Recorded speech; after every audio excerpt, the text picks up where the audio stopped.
അമൃത വിശ്വവിദ്യാപീഠത്തിന്റെ നേതൃത്വത്തിൽ നടന്ന international conference on sustainable and resilient futures സമാപിച്ചു. 4 ദിവസങ്ങളിലായി കൊല്ലം അമൃതപുരി ക്യാമ്പസിൽ നടന്നുവന്ന ഈ അന്താരാഷ്ട്ര സമ്മേളനത്തിൽ 20-ലധികം രാജ്യങ്ങളിൽ നിന്നുള്ളവർ പങ്കെടുത്തു. അമൃതപുരി ക്യാമ്പസിൽ നടന്ന സമാപന ചടങ്ങിൽ Amrita Vishwavidyapeetham vice chancellor doctor P Venkat Rangan മുഖ്യപ്രഭാഷണം നടത്തി.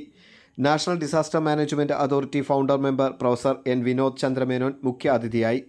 ചടങ്ങിൽ provost doctor Maneesha V Ramesh, Amritapuri campus director Brahmachari Devidasa Chaitanya, PG programmes dean doctor Krishnasree Achuthan, engineering വിഭാഗം associate dean doctor SN Jyothi, Amrita school for sustainable futures principal doctor M Ravishankar എന്നിവർ സംസാരിച്ചു. Amrita school for sustainable futures UNESCO chair on experiential learning four sustainable innovation and development, international network four sustainable innovation and resilient futures എന്നിവരുമായി സഹകരിച്ചാണ് അന്താരാഷ്ട്ര conference നടന്നത്.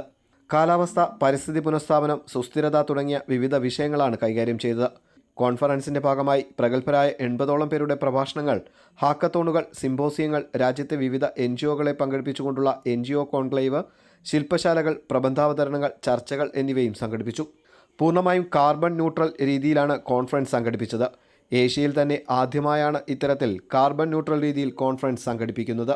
കോൺഫറൻസിന്റെ ഭാഗമായി വിവിധ രാജ്യങ്ങളിൽ നിന്നുള്ളവർ അവതരിപ്പിച്ച സാംസ്കാരിക സന്ധ്യയും കലാപ്രകടനങ്ങളും കോൺഫറൻസിൽ വേറിട്ട കാഴ്ചയായി.